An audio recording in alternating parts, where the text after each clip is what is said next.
What's going on, everybody? So I'm going to talk about magic a little further.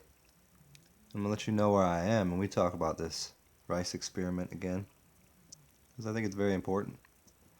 I've been in the most vile environment. The television is on all day, every day, and nighttime. It's always on some soap operas. It's always on just some negative programming. I'm surrounded by people that don't they don't eat healthy. They eat fast food. They ingest just filth. They're sick, literally, cancer. And I showed them this. I tried to show them the results of this experiment with the rice. And they won't even look at it. They won't even look at it. It's amazing. And here's what I did. I put these 3 containers of rice about a week and a half ago into the house. And I didn't charge them. I didn't go to these rice containers and charge them ever. I went one time just to look at it, and it's been only a week and a half. And in fact, I only charged it the first day that I looked at this rice. I didn't really give it much thought, but then I came back to it, and here's the results that these people won't even look at. And this goes into so many different ideas of, I think you can understand, but here's the 3 rices. And it's only been a week and a half, and once again, I didn't go to these every day and exude hate and love. And despite this environment, whatever I charged them with. So here's this hate rice. Let me see, I'll take the top off for you. Let's see. This will be the first time I've taken the top off.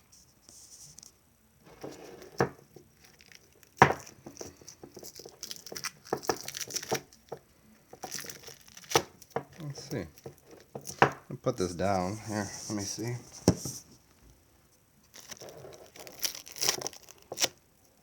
Oh, the smell is just atrocious.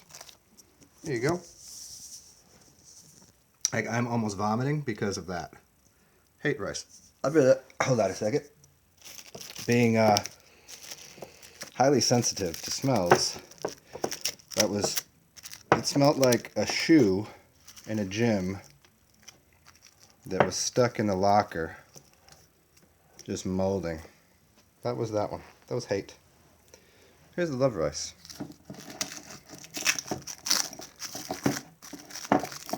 Let me put this down again.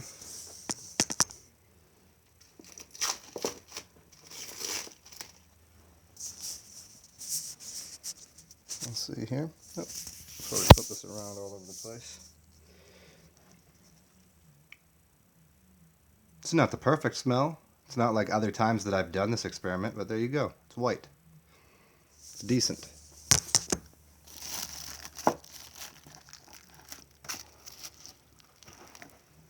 And here we go. And here's the ignore rice. Should I even take it off to smell it?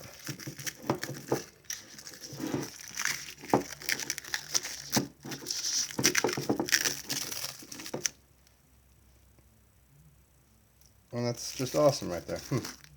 So, what can we deduce from this? I've done this experiment 3 different times. And in the past, I went and did it it took a lot longer. And let me see, how should we chat here?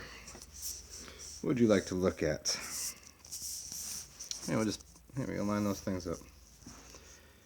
So in the past, I've done this, and I did it the way that everybody else did in the Masaru Emoto rice experiment, and it'd be me and a few people that would, on the daily, go up to this rice and instill our energy into it.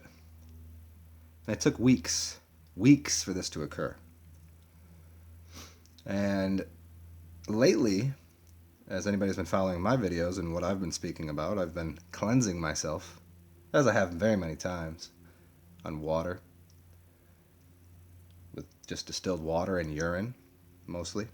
And in fact, I'll even go as far to say this. The place I've been, and this goes into a larger understanding, I've been in this filthy environment. The environment has just been atrocious. mentally, physically. And physically, since I've been in this place, the people here eat meat. I don't normally have that as part of my diet. I'm quite a vegetarian. I fast often.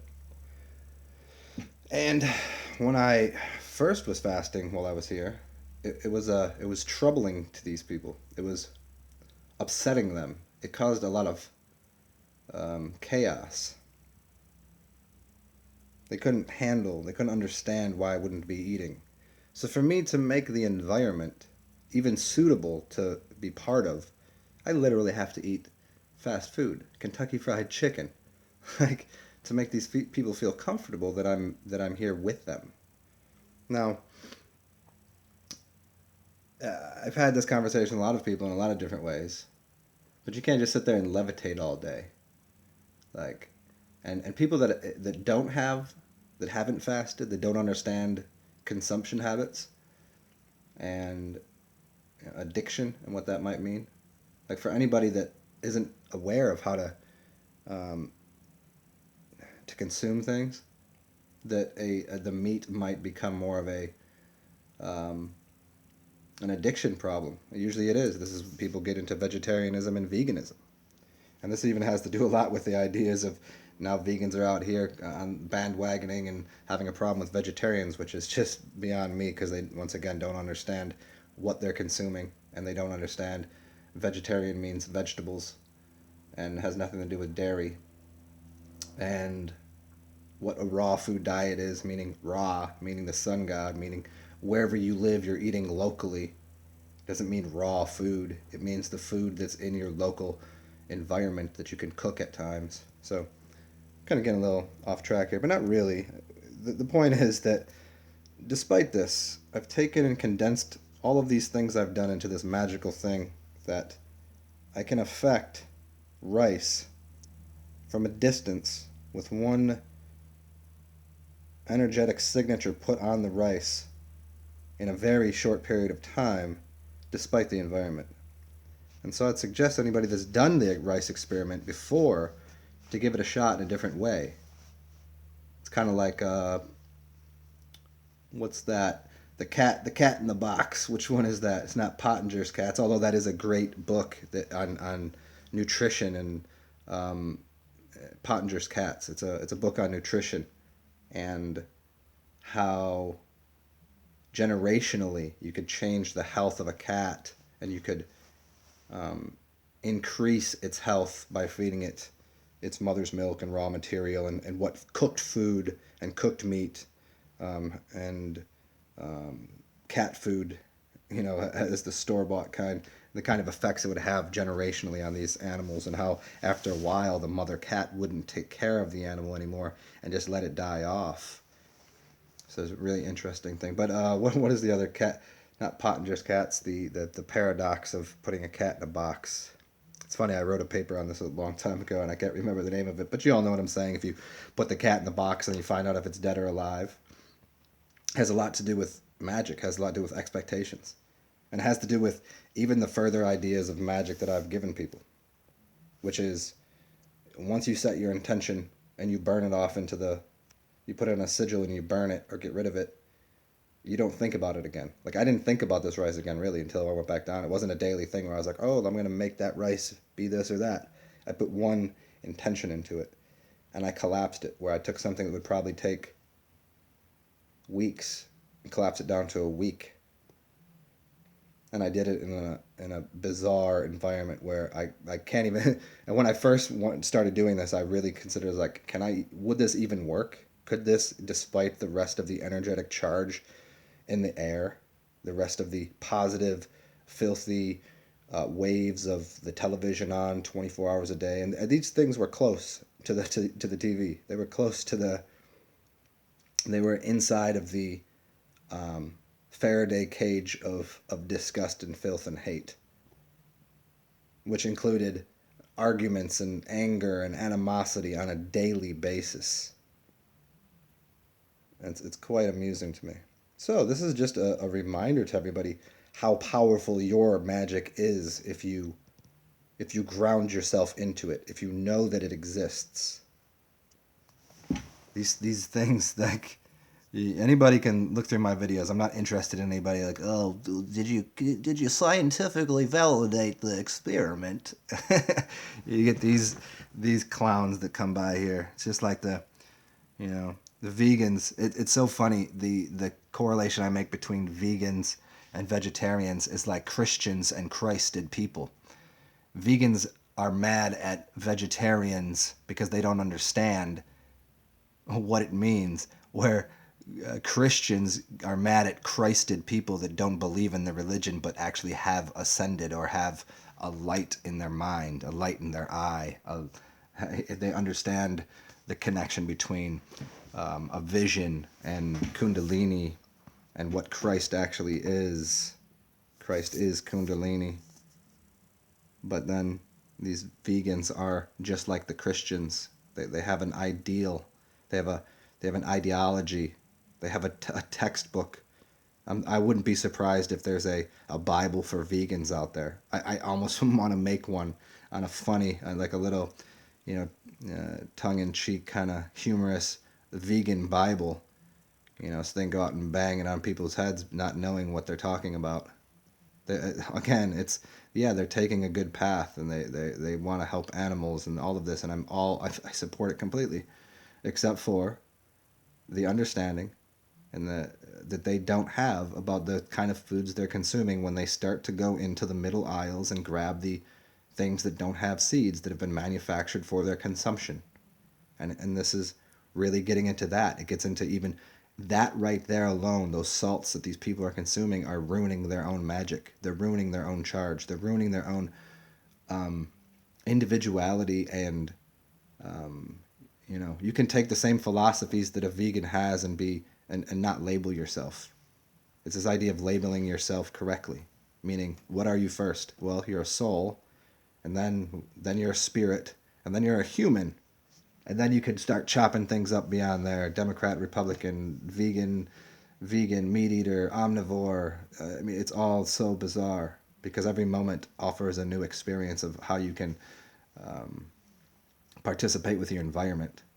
And that's not to say to throw your beliefs away about helping animals and your beliefs away of doing no harm, because that is a genuinely beautiful way to live. But when you start harming yourself because of your ignorances of the foods that you're eating, because you think you're doing yourself a favor by eating something that was made in a laboratory for a lab rat, you become the lab rat. It's interesting that lab rat is kind of like labyrinth, as you go down a maze. Amazed at all of these products that are just pushed out there for the vegan agenda.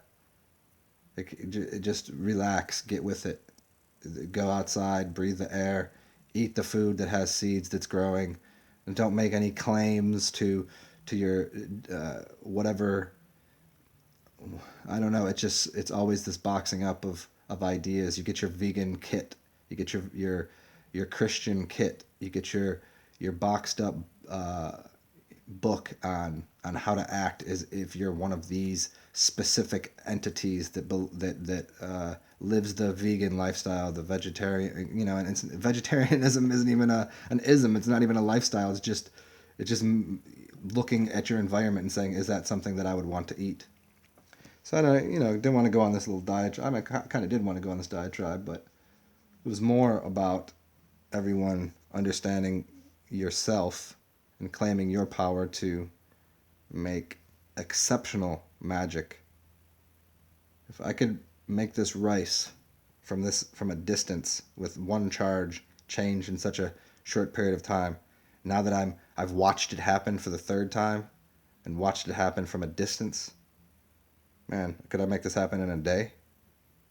Could you make it happen in a week? Could you make it happen in a day? What would you like to produce? If I can change the informational construct within that water, within that rice, to become like that, what else could I change? What else would I change? How powerful is your magic? Because this isn't about me. It's about, yeah, it is about me, but it's about you if you're watching this. So do yourself a rice experiment. Give yourself a different experiment. Put a different food item together. Who knows? Do it to something else. But here is a very easy way to just visually give yourself confirmation of your power, of what you can do. Because again, that stuff right there, look at it. Look at it. The filth, the hate. And that was just ignored. And that, the smell of that, man, oh man. Yeah. So get on it, y'all. See what you can make happen. Be your own magician. Create. Do something awesome. Don't hate.